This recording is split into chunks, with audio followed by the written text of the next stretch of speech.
Welcome back. In our next session, industry leaders discuss the survival of the fittest, weaving the resiliency DNA in financial institutions. Ms. Gupta, first question to you. I want to start off with you. We're talking about survival of the fittest, weaving resiliency DNA in financial institutions. One important part of survival is moving with change, is adapting, because as it's so often said that change is the only constant. What's happened now in the last 18 months? How do businesses need to adapt so that they can be on all the time to service customers, to have information at the drop of a hat or a click of the mobile button now? I think the last 18 months have been months of incredible change. If you look at the mutual fund industry, for instance, we've gone from a world where we probably had 60% of our transactions digitally to lockdown where there was no enablement of physical transactions and yet lakhs of crores of redemptions and purchases, and everything has sort of worked smoothly. And now, I mean, we are a business, we are 97% digital transactions, and customer service is actually an edge in financial services if we think it is. And the old days of the customer, waiting for you to respond in 2 3 days, I think those days are over. We are one of the few mutual fund brands that's actually very active on things like social media and new age media, and the primary reason we are is to be accessible to customers. I think today if a customer asks a query, he's expecting a response quickly. He's expecting people to be accessible, leadership to be accessible, which is something that has greatly helped the brand over the last couple of years. So even the model for customer engagement has become a lot more real time than it used to be. But at least the last 18 months have definitely taught us that if money never sleeps, then service also can't sleep.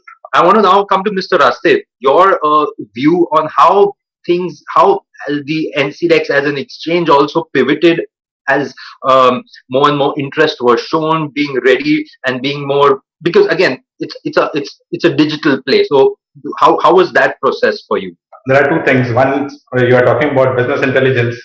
Uh, you're talking about data, and data is what oil was about 50 years ago. And when you analyze data, there are two or three things which you can do with data. One is you can do your customer interface with data. You can also meet with the regulatory requirements as far as your data analytics is concerned. Now, there are two or three things which we do with data analytics. One is in terms of our product strategy, what we need to introduce. That is something which the data helps us. Second is the whole pricing decisions are dependent on data. And the third is obviously the regulatory compliance. Now, being an exchange, we interact with our clients, and client confidentiality as well as market surveillance are two major parts. Even sitting at remote locations, we are in a position to do both as market surveillance as well as maintaining the confidentiality of the data, not only of clients, but our own data. The speed is important. So we are in a position to give real-time data on your mobiles at this juncture. And that is something which probably we would not have thought about probably 10 years ago. So I have to get Shashank in now on this conversation. What are the big hurdles? Why are we not seeing more and more companies come in? Because the pie seems to be so huge. Why are we not seeing more people go out there and reach out to these people with the services? See, for us at Razorpay, we have been a big believer of the trend of businesses leveraging and using internet, right, for selling things online, for the digitization journey, right, and for anyone who is not able to make that leap, right, is in some sense is going to be left behind, right. My belief is that the businesses who are not going to be digital first in future are in some sense going to be left behind. So the biggest impetus that we have today is how do we educate more and more entrepreneurs to understand this value and start moving online and start changing the way they do business at a very fundamental level. I think I see a very healthy ecosystem of innovation, and we are seeing good support from the venture community. We are seeing good support from the technology community, and people need to think through new ways of not just reaching these customers but educating them, hand holding them, and then only we'll see like the financial services truly scaling from the net of, let's say, 100 million consumers and few million businesses to the next level.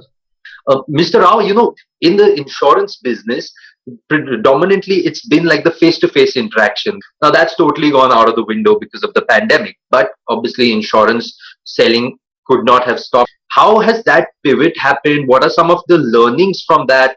What are some of the good points that you're taking ahead, and some of the bad points that you will work on for the way ahead? The pandemic has brought a lot of newness and freshness to the way things are bought and consumed. The insurance has always been seen as a push product.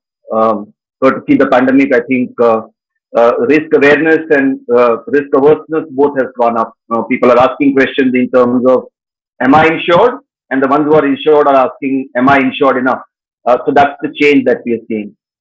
Face to face also has advantages, but what the digital world has brought in is the fact that we are able to now tell the products that we sell far more clearer, because the communication that goes to the customer is through presentation.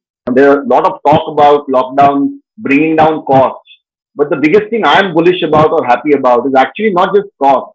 The productivity of our people have gone up because their mechanism of interaction has changed. If we maintain the goodness of what all that we have learned in the most horrible time of the last 100 years, I think the BFSI industry will be in far better and fitter shape with times to go ahead. Mr. Biswas, the payments bank is across. What I mean is to the villager in a small village far, far away, or to an executive in urban India, maybe in Mumbai. They use your product. They're using your payments bank service. How do you cater to this spectrum? And how are you able to pivot around that to bring in these changes, these minor changes that are required to keep the customer happy? Today we are serving around 55 million consumers. So the key here, Sumit, is that we don't define ourselves as a BFSI sector company. We see ourselves as a propositions company.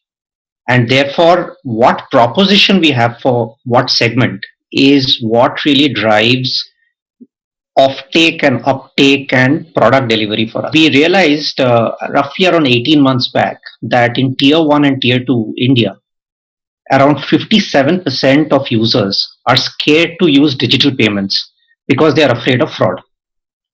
This is a very different insight from convenience, or a very different insight from the fact that people don't have money in their accounts to begin with, which is a problem of I would say Bharat and not India. And therefore, it took us roughly 12 months in collaboration with Airtel to design a mobile-first, world-first safety product called SafePay, which basically uses the customer's SIM to deliver a third layer of authentication before the consumer does a digital transaction. That's seen phenomenal offtake. We have 500,000 consumers using that product every day. And we have 2 million consumers who are part of the bank's digital banking proposition as a result of that. And I would submit that the relevance of the sector will continue to be driven only by companies which will design consumer first propositions, which is what we are trying to do in a very small manner in our own way. Ultimately, the market will need 10 to 20 large companies who are really driving change. Definitely help the much needed growth that we are always looking for. Thank you for that. Finally, Mr. Venugopal, your closing comments, please. I think the first one is velocity. And I mean, velocity is a vector quantity. It's not speed, just that we put something and create a sprawl, but it has to have a complete direction in terms of how we move forward. The second is experience. It's an experience world where multicultural, generations of people are working together, unlike anywhere else.